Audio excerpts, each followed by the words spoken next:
그래서 하나님하고 우리의 관계는 무엇인가? 하나님의 제자 된 것 어떤 의미인가? 오늘 말씀 통해서 조금 더 깊이 생각하기를 바라는 것입니다. 사실상은 가장 확실히 가진 믿는 것으로 삽니다.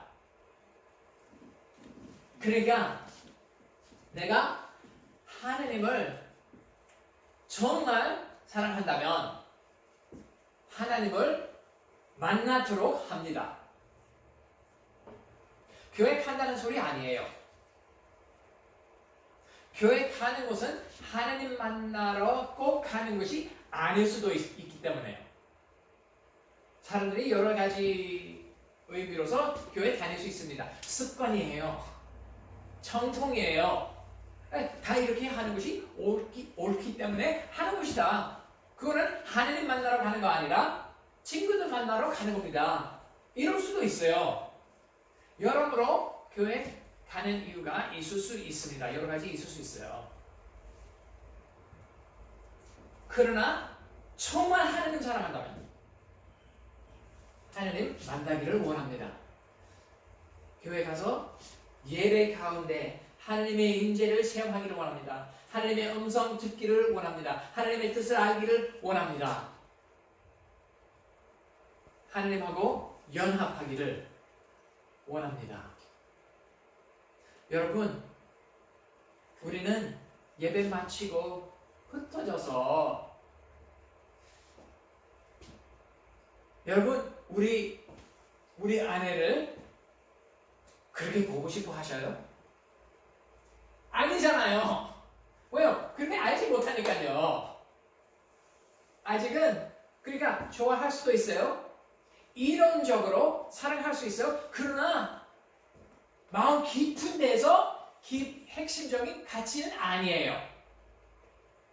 내가 하루만이라도 아내하고 떨어지면 전화해요. 위해서 기도해요. 보고 싶어요. 왜요? 진심으로 이것 제 핵심적인 가치 중에 하나이기 때문에요. 아내를 사랑하기 때문에. 그래서 내가 만나고 싶고 사랑하기 때문에. 하나님을 진짜 사랑한다면 우리는 하나님을 만나기를 원합니다. 그러나 아내하고 하나님하고 차이점은 하나님하고 헤어질 필요가 없는 거예요. 순간순간마다 하나님이 함께 계셔요. 우리는 그냥 볼 수 있어야 하는 것 뿐이에요. 볼 눈이 아직 우리에게 없기 때문에 그것은 우리 삶의 경험으로 간증할 수 없는 것이에요. 그렇기 때문에 하나님을 더 사랑하는 것을 우리는 배워야 합니다. 그렇다면 제자 되는 것이 어떤 의미로 제자 되는 것입니까? 우리는 올바른 신학을 가지기 위해서 제자 됐다. 올바른 신학은 중요합니다. 제가 신학 교수입니다. 중요하게 생각합니다. 그러나 그것은 가장 귀한 가치가 아닙니다. 우리는 정답 다 알기 위한 것이다. 아니, 그건 정답 아는 것도 중요하지만 그거는 핵심 아닙니다. 복음을 전달하기 위해서 복음을 알아야지. 아니요. 내가 주님과 관계 갖기 위해서 복음을 알아야 되는 것이지. 그래서 복음을 알아야 돼요. 그러나 제자의 목적은 복음을 아는 게 아니에요. 올바르게 살기 위해서 내가 제자 된 것이다. 올바르게 살아야 됩니다. 그러나 목적이 그건 아니에요. 그러니까 이 생각을 무너뜨리기를 하고 싶은 거예요. 자, 오늘 우리는 패러다임의 변화 받을 필요가 있다고 생각합니다. 오늘 이 순간뿐만 아니라 보편적인 오늘 사회에 속한 교회들이 파라다임 변화 받을 필요가 있다고 봅니다. 새로운 상상 필요합니다. 상상하지 못하면 그것 따라 살 수는 없어요. 그러니까 우리는 교회 상상했을 때에 되게 한계적이에요. 그리스도의 제자 훈련, 제자화, 제도화라든지 이런 개념을 얘기했을 때도 이미 틀을 잡았어요. 더 이상의 상상이 없습니다. 오늘 말씀 통해서 이 상상을 조금 더 새롭게 할 수 있도록 성화된 거룩한 상상, 주님 안에서 주님 앞에서 할 수 있기를 바라는 것입니다. 우리 한국 문화 속에 특별히 관계라고 했을 때에 계급주의적 사회입니다. 이거 부인할 사람이 없어요. 다들 인정합니다. 계급주의적 사회에서는 무엇이 중요합니까? 관계에서는요. 누구의 말을 듣고 순종해야 되는지, 누가 내 말을 듣고 순종해야 되는지 제대로 알아보는 것이 중요해요. 한국 교회에 왜 그렇게 장로교 교단들이 많을까요? 문화하고 맞기 때문이에요. 정통적으로 장로교 정치를 본다면 계급주의적이에요. 그래서 문화에 맞기 때문에 한국에서 받아들이기 쉬웠습니다. 그래서 양반은 아닙니다. 목사예요. 이렇게 상상하기 시작하면 문화는 옮겨진 거예요. 그래서 당연히 그러니까 누구의 말을 들어야 됩니까? 양반은 왕의 말을 들어야 돼요. 그래서 목사는 하느님의 말씀을 들어요. 여러분 누구의 말을 들어야 됩니까? 시민들은 이제 양반의 말을 들어야 돼요. 목사의 말을 들어야 돼요. 하느님이 왕이시고 목사는 양반이고 우리는 다른 사람이기 때문에 순종해야 됩니다. 이 결론은 무엇입니까? 우리는 항상 순종 중심으로 살아갑니다. 교회에서. 하나님 순종하기를 원합니다. 하나님 말씀을 알려고 하는 것은 순종하기 위한 거예요. 순종은 무엇입니까? 법을 알고 따르는 것입니다. 그렇다면 하나님하고의 관계 생각할 때, 상상할 때 법적인 관계요. 법과 순종. 순종하고 따를 때에 참 복이 있다고 우리 찬송가까지 부릅니다. 주를 의지하고 순종하는 자에게 복이 있다. 이렇게 우리 생각하고 있습니다. 순종은 중요하지 않다는 건 아니에요. 순종은 어디서부터 나오는지를 깨달아야 합니다. 여기는 우리 틀을 바꿔야 합니다. 새롭게 봐야 된다고 생각하는 겁니다. 우리는 이러한 하나님과의 관계를 갖게 되면 우리는 모두 다 율법주의 가운데 살 수밖에 없어요. 자유함이 없습니다. 그러니까 이 말씀을 하나님의 말씀이에요. 아까 우리 다 같이 보았습니다. 5장 3절 후반절 보시면 이렇게 말씀하게 됩니다. 그의 계명들은 무거운 것이 아니로다. 여러분 그 말씀을 들을 때 마음의 반응이 어떠십니까? 글쎄요. 제 경험에는 힘든데요. 제 경험에는 무거운데요. 부담스러운데요. 보통 우리의 고백입니다. 왜요? 순종 중심이기 때문에요. 의지력으로 내가 뭔가 해야 되는 거예요. 내 안에 싸움이 있어요. 그러니까 여러분 이 얘기를 들으셨겠죠? 내 안에 하얀 게 있고 까만 게 있어요. 이 둘이 항상 싸우고 있어요. 주로 어느 개는 이깁니까? 답하지 마세요. 제일 잘 먹이는 개, 제일 잘 먹여주는 개 이겨요. 이렇게 되는데, 근데 처음 그건 들을 때 까만 게 왜 그렇게 한 장 이기냐 생각을 하게 됩니다. 우리 안에 싸움이 있다. 아유 힘들어. 그러니까 신앙생활 무거워져요. 순종 중심이기 때문에. 순종은 힘들기 때문이라고 생각하기 때문입니다. 우리는 아우 순종이 힘들어. 그 말을 들을 때도 부담스럽지 않습니까? 어떻게 사도 요한이 하나님의 성령의 감동을 받고 이 말씀을 씁니까? 그의 계명들은 무거운 것이 아니로다. 아니 내가 성경 말씀은 다 진리인 줄 알았는데 이건 거짓말이고 맞아요.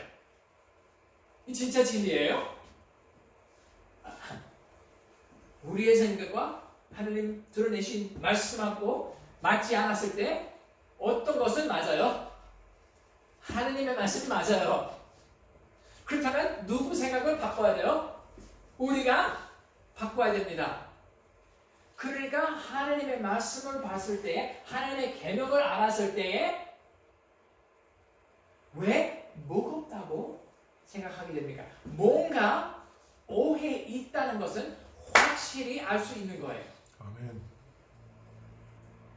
그 오해는 어디 다 있는 것입니까? 이 오늘 말씀 통해서 볼 수 있는 것입니다. 사실 이 요한 1서 예수 그리스도께서 참된 진리시고 진심으로 육신으로 오셨습니다. 십자가에 못 박혀 죽으셨습니다. 부활하셨습니다. 그래서 1절부터 3절 보기 시작하면 우리는 목격자들이다. 우리는 만져졌다. 왜냐하면 이때 사도 요한의 공동체는, 이 교회는 양지주의란 개념이, 철학이 있었습니다. 이거는 이성주의적인 이원론 따르는 생각이에요. 무슨 말이에요? 육신은 육신이고 영은 영이고 분리됐다. 육신 어떻게 하든지 영은 더럽히지 못한다. 분리되어 있기 때문에. 그래서 알아서 육신적으로 죄를 짓고 생활하고 영은 하나님을 향하기 때문에 이건 깨끗하다. 이런 개념이었어요. 그래서 사도 요한이 이게 틀리다. 하나님이 육신도 창조하셨습니다. 예수님도 육신으로 오셨습니다. 그러므로 하나님이 육신을 좋은 것으로 확인해 주신 것이다. 그러니까 이건 부인할 수 없다. 진리를 가르치는 건데, 하나님을 제대로 알고 하나님과 관계 갖기 위해서 강조하신 겁니다. 예수님이 참으로 부활하셨습니다. 승천하셨습니다. 너희들은 배운 진리 그대로 다 사실이다. 강조하는 겁니다. 자, 이어서 예수님이 진심으로 오셨고 사셨고 죽으셨고 부활하셨고 승천하셨기 때문에 우리가 어떻게 살아가게 되는지 밝히기 위한 내용이라는 겁니다. 이 내용은 무엇입니까? 우리는 예수님이 진심으로 오셨기 때문에 예수님이 우리를 위하시기 때문에 우리의 삶은 변화를 받아 어떤 모습으로 이제 나가는지 가르쳐 주는 것입니다. 그래서 순종과 사랑에 대한 말씀 여러 가지 나오게 됩니다. 이 말씀 생각했을 때 2장 4절 말씀을 보게 되면 이렇게 말씀하게 되어 있습니다. 그를 아노라 하고 그의 계명을 지키지 아니하는 자는 거짓말하는 자요. 진리가 그에게 없다. 말을 하게 됩니다. 무슨 말이에요? 순종한다고 하는데 사랑이 없다. 그러면 뻥이에요. 거짓말이에요. 순종은 사랑 있어야 이루어지는 거예요. 다시, 사랑은 있어야 순종이 이루어지는 겁니다. 아멘. 우리는 반대로 생각합니다. 순종은 사랑이다. 이 개념 들어오네요. 무슨 말이에요? 자, 여러분 생각해 보십시오. 누가복음 15장에 예수님이 비유를 여러 개 하셔요. 하느님 찾으시는 하느님의 내용 따라 이 비유들을 말을 하십니다. 사람은 양은 100 중에 한이 잃었다. 어떻게? 찾으셨다. 동전 10 중에 하나 잃었다. 어떻게? 찾으셨다. 아들은 잃으셨는데 어떻게 하셨어요? 찾으셨다. 그러니까 누가복음 15장은 당자에 관한 거 아니라 찾으시는 하나님에 관한 내용이에요. 우리 하나님은 끝까지 찾으셔요. 우리 가족을 찾으셔요. 우리 아이들을 찾으셔요. 우리 형제들을 찾으셔요. 찾으시는 하나님이십니다. 그러나 이 당자의 비유라고 하는데 내가 아들들을 잃어버리신 아버지에 대한 비유라고 이렇게 정의합니다. 그 아들들을 둘 다 잃었다고 봅니다. 그런가요? 어떻게 그렇게 봅니까? 아니, 막내는 분명히 잃었어요. 막내는 유산을 받고 도망갔어요. 그러나 그 아들을 기다리고 멀리 있었을 때에 찾지 않았습니까? 보지 않았습니까? 어떻게 멀리 있을 때 오는 것을 보고 아들인 줄 알았습니까? 찾고 계셨기 때문에. 그래서 달려가셨어요. 그러면 장남은요, 큰아들. 큰아들. 효도하는 아들이에요. 돈이 새는 아들이에요. 자기는 일을 하다가 아버지 뒤에서 자기 의무를 지키는 거예요. Fulfilling his duty. 야, 효도하는 아들이에요. 근데 어떻게 됐어요? 그때 돌아와서 아니 잔치하는 이유가 뭐냐? 하인한테 물어봤어요. 아, 동생이 돌아왔어. 너무 좋아요. 어떻게 됐어요? 이때 이 큰아들도 잃어버린 모습을 보게 된 겁니다. 아버지한테 안 들어가는 거예요. 집에 안 들어가는 거예요. 잔치에 참여하지 않은 거예요. 밖에 있는 거예요. 그래서 아버지 어떻게 하셨어요? 찾아가셨어요. 나가셨어요. 큰아들한테. 그렇게 하지 말고 들어와라. 너도 내 아들. 어떻게 했어요? 영수라도 내 친구들하고 잔치하게 주지 않았다. 하더라. 모든 게 네 건데. 이거 깨닫지 못한 거는 아버지하고 관계 끊어진 거예요. 아버지를 오해한 거예요. 알지 못한 거예요. 근데 무엇을 본다면 아버지의 말을 순종했습니까? 안 했습니까? 했습니다. 진짜 모범 아들이었어요. 너무 멋있어요. 사랑이 있었냐 없었냐 물어본다면 사랑이 없었어요. 아버지하고 사랑의 관계 없는 것이었습니다.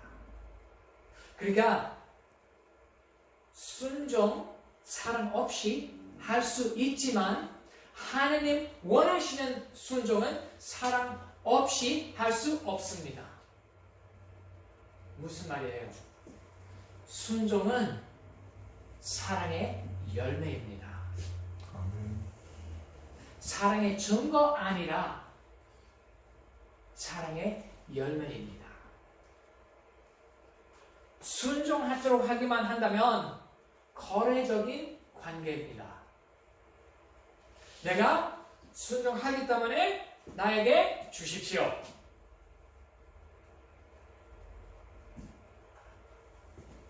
법적인 관계예요. 내가 말을 들었으니 이제 상을 주십시오. 하게 되는 겁니다. 순종 우리는 이 개념이 어렸을 때부터 교회 처음 들어올 때부터 품게 됩니다. 그래서 내려놓기 힘들어요. 근데 오늘 말씀 통해서 우리도 고백할 수 있기를 바라는 것은 그의 계명은 무거운 것이 아니다. 되기를 바라는 것입니다. 그러니까 어떻게 그럴 수 있는 것입니까? 우리 사실 여러 가지 말씀이 있는데 4장 7절을 본다면 여러분 잘 아시는 말씀입니다. 사랑하는 자들아 우리가 서로 사랑하자. 사랑은 하나님께 속한 것이니 사랑하는 자마다 하나님으로부터 나서 하나님을 알고 하는 것입니다. 하나님으로부터 사랑이 나오는 겁니다. 그러니까 하나님 속해야 우리한테 사랑이 나오게 됩니다. 그러니까 순종 찾는 게 아니라 하나님을 찾아야 하는 겁니다. 하나님을 찾고 알게 되면 사랑하기 때문에 행합니다. 자, 여러분 순종에 대한 개념 좀 바꾸기를 바랍니다. 우리 아이 낳잖아요. 우리 부모 되신 모든 분들은 아이 낳는 거 기억하시지 않습니까? 작은 육신으로 보장된 생명 실제적으로 엄마 배에서 나와가지고 실제적으로 처음 봤을 때 어땠어요? 어떻게 그렇게 신기해요? 어떻게 그렇게 아름답습니까? 손주들이 생길 때에 와 멋있다 아름답다 야 진짜 이게 우리하고 진짜 연관이 된 거냐? 너무 신기해요. 애가 울잖아요. 그럼 놔둡니까? 아니죠. 왜요? 사랑하기 때문에. 애가 주는 게 뭐 있어요? 없어요. 그냥 사랑해요. 사랑은 아예 상급이거든요. 사랑하기 때문에 그 애, 그러면 우리에게 명령하는 건 뭐예요? 우리는 명령하는 것을 불토록 신경을 써요. 왜 우니? 배고프냐? 균형이 샀냐? 배가 아프냐? 애 하는 소리는 애인데 그래서 애라고 하나? 애는 애 해가지고 우리는 불토록 해요. 이 계명이 무슨 뜻이냐? 애 순종하는 거예요. 왜요? 사랑하기 때문에. 사랑해서 나오는 거예요. 순종이. 아멘. 하나님을 사랑한다면 계명은 안 무거워요. 하나님을 제대로 알지 못하고 연합되지 못했기 때문에 하나님의 사랑을 받고 하나님을 사랑하는 것을 아직 배우지 못했기 때문에 순종이란 무거운 거예요. 하나님이 우리를 사랑하십니다. 우리는 그의 사랑을 알았으면 사랑할 수 있습니다. 자꾸 요한 일서 이 편지에서는 계명이라는 단어 반복 나오게 됩니다. 계명이 무엇입니까? 옛부터 받은 계명이라는 겁니다. 옛부터 받은 계명이 무엇입니까?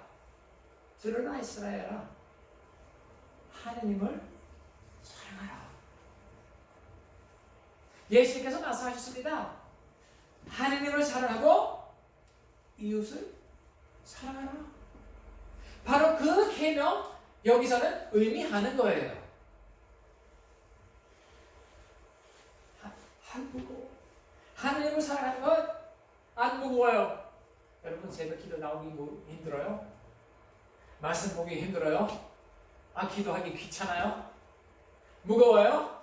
아이고, 다시 생각해야 되는 거죠. 주님, 무엇을 원하십니까?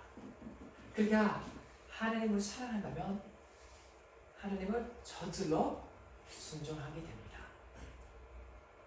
사랑은 우선입니다.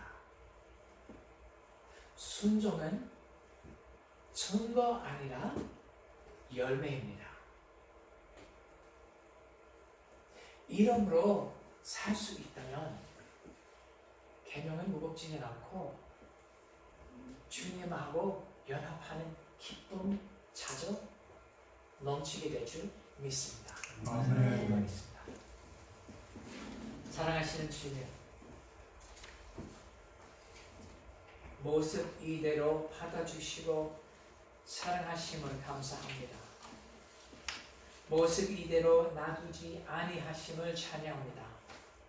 주님, 스스로 우리의 의지력으로 할 수 없습니다. 고백합니다. 주님께서 역사하셔야만이 우리는 편화를 받습니다. 역사하시옵소서. 변화시켜 주시옵소서. 잘못된 생각 깨뜨려 주시고 하나님 원하시는 생각 가질 수 있도록 가르쳐 주시옵소서. 이끌어 주시옵소서. 주님, 순종보다 사랑 찾는 주님의 백성, 주님의 교회 될 수 있게 인도하시고 역사하시옵소서. 예수님 이름으로 기도합니다. 아멘.